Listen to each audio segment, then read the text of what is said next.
क्या हमने कभी यह प्रश्न किया है, क्यों कोरोना वायरस नष्ट नहीं हो रहा है? हम इतने दिनों से, पिछले 7 महीने से इसका प्रभाव सारे संसार में होते जा रहा है। हम प्रार्थना कर रहे हैं, अच्छे अच्छे विश्वासी, अच्छे मसीह लोग, अच्छे सेवक लोग प्रार्थना कर रहे हैं, सारे लोग नियमों का पालन कर रहे हैं। फिर भी हम लोग देखते हैं कि ये वायरस बढ़ते ही जा रहा है, लोगों को प्रभावित कर रहा है, कितने लोगों को खत्म कर रहा है। क्या ये प्रश्न हम करते हैं, क्यों कोरोना वायरस नष्ट नहीं हो रहा है? क्या परमेश्वर ने प्रार्थना सुनना बंद कर दिया है? परमेश्वर निष्प्रभावी हो गया है? इसलिए पिछले सप्ताह मैंने एक लड़के को प्रश्न किया कि तू कोरोना वायरस को दूर करने के लिए क्या कर रहा है? उसने कहा, मैं तो डॉक्टर नहीं हूं, मैं कुछ कर नहीं सकता, लेकिन मैं प्रार्थना कर रहा हूं। तो मैंने उसको फिर बाद में प्रश्न किया, तो प्रार्थना करने से क्या हो रहा है? वो कहता है, मैं सुरक्षित हूं, मेरी सारी ज़रूरतें मुझे प्राप्त हो रही है, मेरा घराना, मेरा परिवार सब अच्छे से है। मैंने उसको फिर प्रश्न किया कि भाई, तू तो प्रार्थना कर रहा है कि कोरोना वायरस दूर भगाने का, लेकिन तू तो कह रहा है कि तू सुरक्षित है, तेरी ज़रूरतें पूर्ण हो रही हैं। मेरे प्रियो, सचमुच ही हम सबको ही हमारे प्रार्थना के विषय में एक प्रश्न पड़ता है कि क्या हम जो प्रार्थना कर रहे हैं वो प्राप्त कर रहे हैं क्या, या अपनी स्वार्थ में या अपनी स्वयं की ज़रूरतें पूर्ण हो रही हैं। इसलिए हम कहते हैं कि परमेश्वर हमारी प्रार्थनाओं को सुनता है। आज बहुत सी गवाहियां मैं सुनता हूँ इसी प्रकार की। हर समय लोग यही कहते हैं, हम प्रार्थना कर रहे हैं और परमेश्वर हमारी लाखों करोड़ों की ज़रूरत पूर्ण कर देता है, हमें कोई कमी घटी नहीं होने देता है। लेकिन आज कितने लोग ये कहते हैं कि हम प्रार्थना करते हैं और कोरोना वायरस नष्ट होते जा रहा है। आज हमारे प्रार्थनामय जीवन के विषय में हम सबको ये प्रश्न अपने आप को ही करना है। धन्यवाद हो परमेश्वर का कि आज मेडिसिन नहीं बना है, इस वायरस को दूर भगाने के लिए कोई उपाय अभी तक के कोई भी हमारे साइंटिफिक तरीके से तैयार नहीं हो पाया है। धन्यवाद हो परमेश्वर का। आप लोग सोच रहे होंगे, मैं क्यों परमेश्वर को धन्यवाद दे रहा हूँ?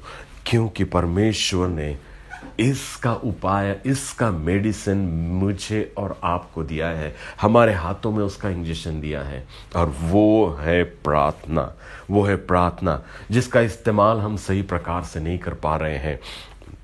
हम लोग देखते हैं परमेश्वर ने सामर्थशाली शस्त्र जो शब्दों के रूप में हम परमेश्वर के सन्मुख प्रस्थापित करते हैं, परमेश्वर उसको सुनकर पूर्ण करता है।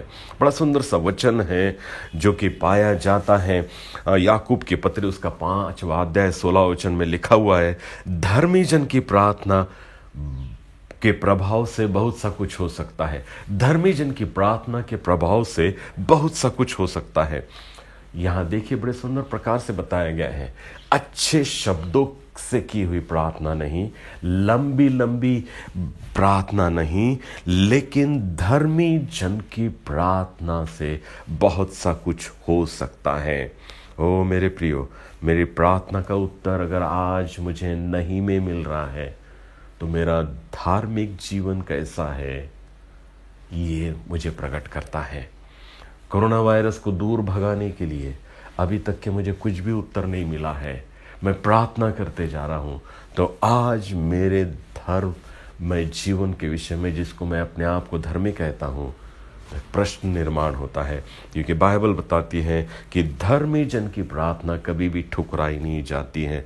यूहन्ना की पहली पत्री, उसका 3 अध्याय और 22वें वचन में वहाँ लिखा, बड़े साफ रीति से लिखा हुआ है कि ऐसा जब प्रार्थना करता है तो क्या होता है, जो कुछ हम मांगते हैं वो हमें उससे मिल जाता है। जो कुछ हम उससे मांगते हैं वो हमें उससे मिल जाता है, क्योंकि हम उसकी आज्ञाओं को मानते हैं और उससे जैसा भाता है वैसे जीवन व्यतीत करते हैं। हम उसकी आज्ञाओं को मानते हैं और उसे जैसा भाता है वैसा जीवन व्यतीत करते हैं। ये धर्मी व्यक्ति है। धर्मी व्यक्ति कौन है? कोई रिचुअल्स को, कोई नियम पालनों को नहीं, लेकिन परमेश्वर की आज्ञाओं का पालन करने वाला व्यक्ति, परमेश्वर को भाता हुआ जीवन व्यतीत करने वाला व्यक्ति धर्मी माना जाता है। और ऐसे व्यक्ति बड़े कॉन्फिडेंस के साथ में, बड़े विश्वास के साथ में कह सकता है कि जो कुछ मैं परमेश्वर से मांगता हूँ परमेश्वर मुझे दे देता है, परमेश्वर मुझे देता है। आज फिर से एक बार हम सबको प्रश्न करना है, अगर मेरी प्रार्थना नकारी जा रही है तो मेरा धर्मी जीवन का स्टैंड कहाँ पर है? और यह वचन यह भी मुझे सिखाता है कि मेरे प्रत्येक प्रार्थना का उत्तर प्राप्त होने के लिए मुझे परमेश्वर की आज्ञाओं का पालन करते हुए जीवन व्यतीत करना आवश्यक है।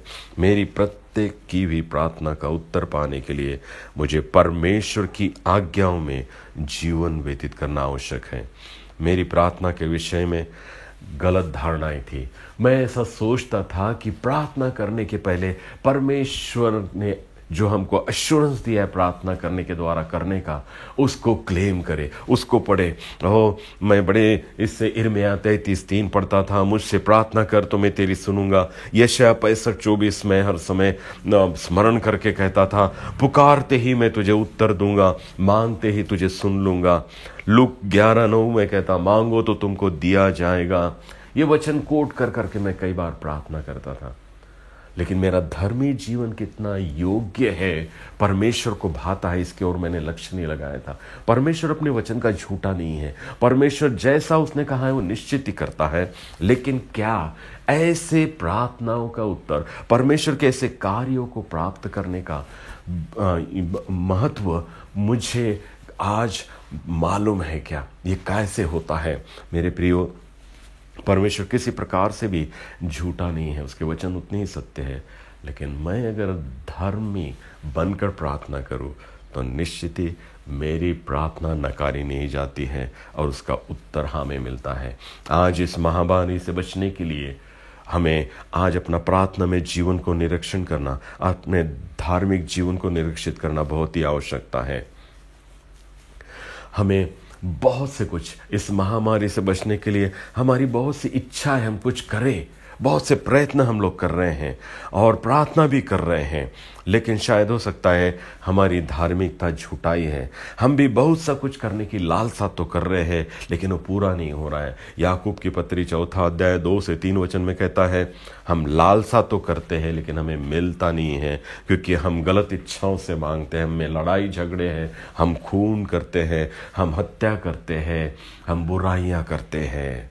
मेरे प्रियो, हमारी प्रार्थनाएं क्यों ठुकराई जाती है? इसका एक सुंदर सा वर्णन है, क्योंकि हम बहुत सी चीज़ें गलत लालसाओं से मांगते हैं, गलत इच्छाओं से मांगते हैं।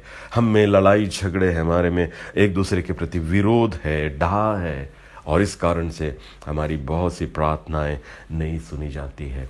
प्रार्थनाएं बहुत से बार हमारे अविश्वास के कारण से, विश्वासी की प्रार्थना प्रभावित प्रार्थना है।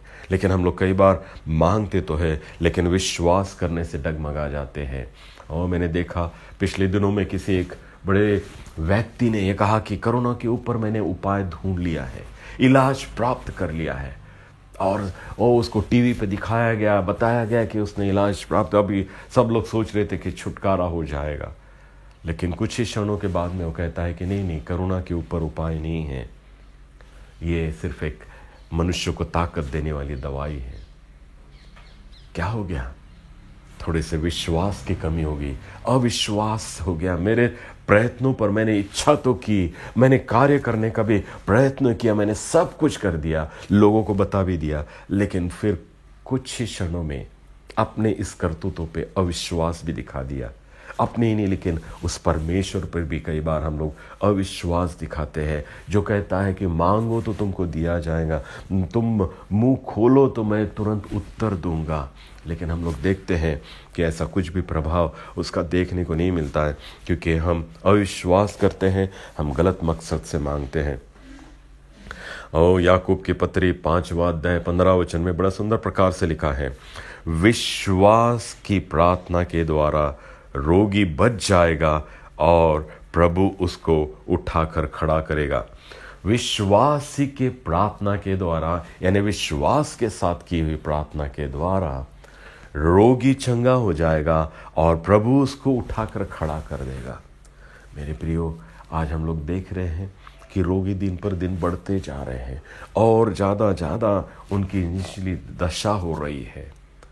कारण क्या है? हम प्रार्थना कर रहे, प्रभु सुरक्षित रख, लेकिन बीमारी चंगे होने के बजाय मृत्यु उन पर आ रही है, क्योंकि हमारी प्रार्थनाओं में विश्वास का अभाव है। और इस कारण से भी कई बार हम लोग को देखने को मिलता है कि हमारी प्रार्थना नकारी जाती है। क्या आपके जीवन की नीति यही है कि आपके प्रार्थनाओं का उत्तर आपको मिलता है? तो कोरोना वायरस की नष्ट होने वाली प्रार्थना को उत्तर क्यों नहीं मिल रहा है? आपके स्वार्थ में ऐसी प्रार्थनाएं, आपकी वैयक्तिक आवश्यकताएं पूर्ण हो रही है, लेकिन कोरोना को नाश करने वाला जो सामर्थ्यशाली परमेश्वर है, वो क्यों परमेश्वर उस बीमारी को, उस वायरस को नष्ट नहीं कर रहा है? आज ये प्रश्न मुझे और आपको और हम सारे मसीहों को न झंझोड़ रहा है और हमारे धार्मिक जीवन को एक सही योग्य स्तर पर लाने के लिए, जिसके द्वारा इस संसार को हम लोग परमेश्वर के सामर्थ्य से, परमेश्वर के अनुग्रह से, परमेश्वर के उद्धार से फिर से एक बार आशीषित कर सकते हैं। एक प्रभावी प्रार्थना करने के लिए हमने खुद को प्रश्न करना है, हम कैसे प्रभावशाली प्रार्थना कर सकते हैं। मैं आपको बताता हूं 2-3 बातें कि क्या आपने कभी दूसरों के भयंकर परिस्थिति को, यातना में जीवन का परिवर्तन होने के लिए प्रार्थना की है और उसका वो परिवर्तन हो गया, उसको खुशियां प्राप्त हो गई, उसके दुख में जीवन नष्ट हो गया और उसको आनंद प्राप्त हुआ? प्रश्न है कि क्या कभी आपने ऐसे लोगों के लिए प्रार्थना की है? क्या कभी किसी पापी व्यक्ति के लिए आपने प्रार्थना की है जो भयंकर पाप में ऐसा जीवन व्यतीत कर रहा है, क्रिमिनल जैसा जीवन व्यतीत कर रहा है और उसके जीवन का परिवर्तन हो गया है और एक प्रभु का विश्वासी जन होकर जीवन व्यतीत कर रहा है?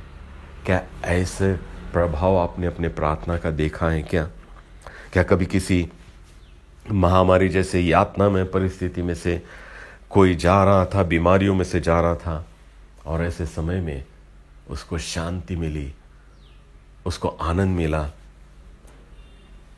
और पाप क्षमा की प्राप्ति हुई? तो मेरे प्रियो, सचमुच ही आपकी प्रार्थनाएं आप सही तरीके से कर रहे हैं, आप धर्मीजन होकर कर रहे हैं। लेकिन प्रार्थना सिर्फ मेरी ज़रूरतें पूर्ण हो रही है इतनी ही सीमा तक कि हम प्रार्थना करते हैं, तो सचमुच ही हमारे लिए एक प्रश्न है। आज हमारी प्रार्थनाओं में ये प्रभाव हमको देखने को आवश्यक है कि दूसरे जो कोरोना से प्रभावित लोग हो रहे हैं वो चंगे हो रहे हैं और अच्छे हो रहे हैं और परमेश्वर उनको अच्छा कर रहा है, उनके जीवनों में शांति दे रहा है, पाप क्षमा का आनंद दे रहा है। अगर ये आपको अपने प्रार्थना का प्रभाव देखने को मिलता है तो बड़ी अच्छी बात है।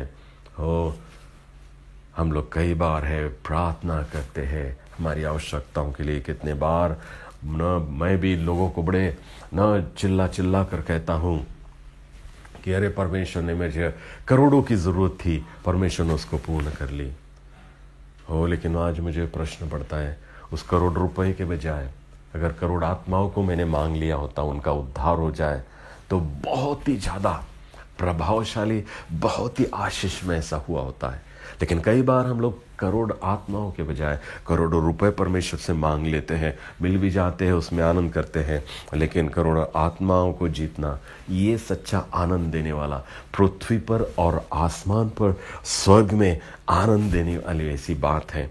लेकिन क्या आप ऐसी प्रार्थनाएं करते हैं क्या? अगर सचमुच ऐसे प्रार्थनाओं का उत्तर अगर हाँ में मिलता है तो आप सचमुच धर्मी हैं। आप प्रार्थना के प्रभाव से और आपके ऐसे प्रार्थना के प्रभाव से बहुत सा कुछ हो सकता है। ये वचन बड़ा सुंदर से, धर्मी जन की प्रार्थना के प्रभाव से बहुत कुछ हो सकता है। कुछ थोड़ी सी ज़रूरतें नहीं, लेकिन इस संसार में बहुत सा कुछ हो सकता है। इस सारे संसार में, आज इस सारे जगत में इस महामारी का प्रभाव नष्ट हो सकता है अगर आप धर्मी जन विश्वास के साथ में प्रार्थना कर रहे हैं। मेरे प्रियो, अगर हम कहते हैं कि हम धर्मी जन हैं तो मालूम है हमारे धर्म में जीवन को देखकर परमेश्वर क्या कहता है? परमेश्वर भी संसार में जब ऐसी महामारियों का प्रभाव सारे लोगों में देखने को मिल रहा है तो ऐसे मनुष्य की खोज में है। यहेजकेल की किताब 22वां अध्याय 30वें वचन में लिखा हुआ है, मैंने उनमें से ऐसा मनुष्य ढूंढने का प्रयत्न किया, मैंने उनमें ऐसा मनुष्य ढूंढने को प्रयत्न किया जो देश के निमित्त मेरे सामने खड़ा हो सके, जो देश के निमित्त मेरे सामने खड़ा हो सके, तो मुझे उनका नाश ना करना पड़े, इस देश का नाश ना करना पड़े। ऐसे मनुष्य की मैंने खोज करना प्रयत्न किया और मुझे कोई भी नहीं मिला, मुझे कोई भी नहीं मिला। ये परमेश्वर की वाणी है मेरे प्रियो। यहेजकेल 22:23 में कह रहा है कि कोई तो भी मैं ऐसे मनुष्य की खोज में था कि सारे देश के लिए नाश ना हो, उनका नाश ना हो, वो नष्ट न किए जाए, इसलिए मेरे सामने खड़ा हो सके, मेरे सामने आकर उनके लिए विनती कर सके, और मुझे कोई भी नहीं मिला, कोई भी नहीं मिला। मेरे प्रियो, सचमुच आज मुझे और आपको अपने जीवन का निरीक्षण करने की आवश्यकता है। ये परमेश्वर का वचन मुझे और आपको चैलेंज दे रहा है। धर्मी जन की प्रार्थना के प्रभाव से बहुत सा कुछ हो सकता है। क्या आज हम लोग को इस महामारी से बचाने के लिए बहुत से लोगों को बचाना है, तो धर्मी जन बनकर विश्वास के साथ में प्रार्थना करें और निश्चित ही आप देखेंगे इसका प्रभाव, आज से ही देखेंगे मेरे प्रियो।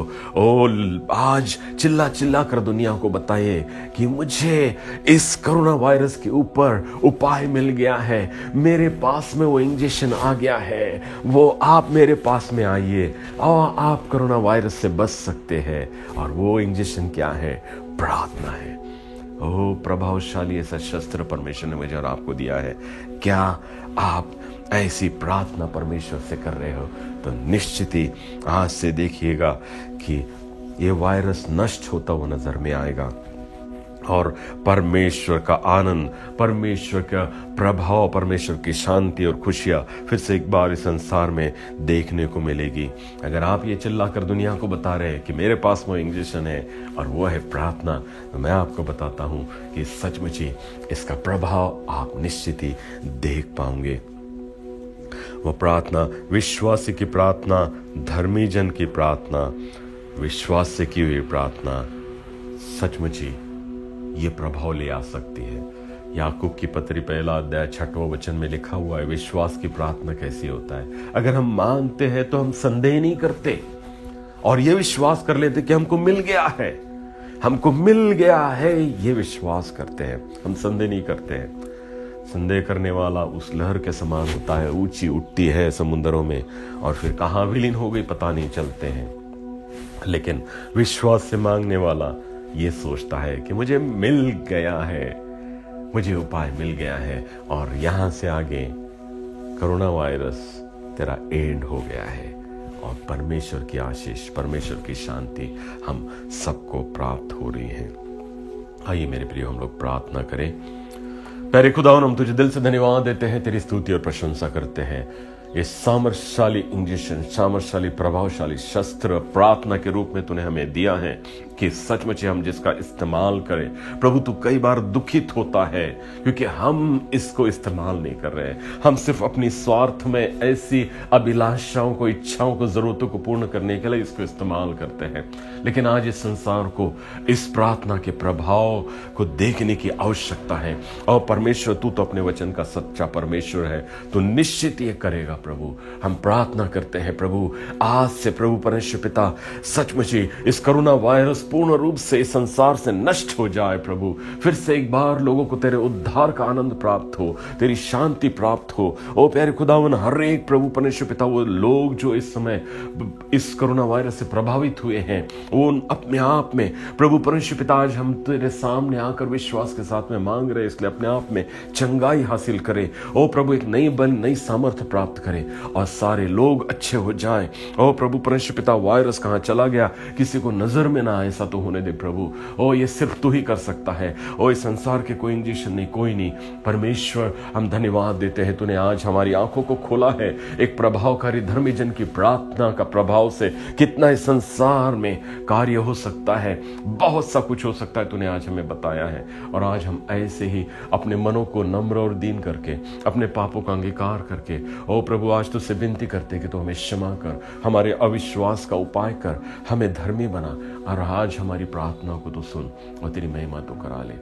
इस विनती को उद्धार करता प्रभु यीशु मसीह के नाम से मांगते हैं, आमीन।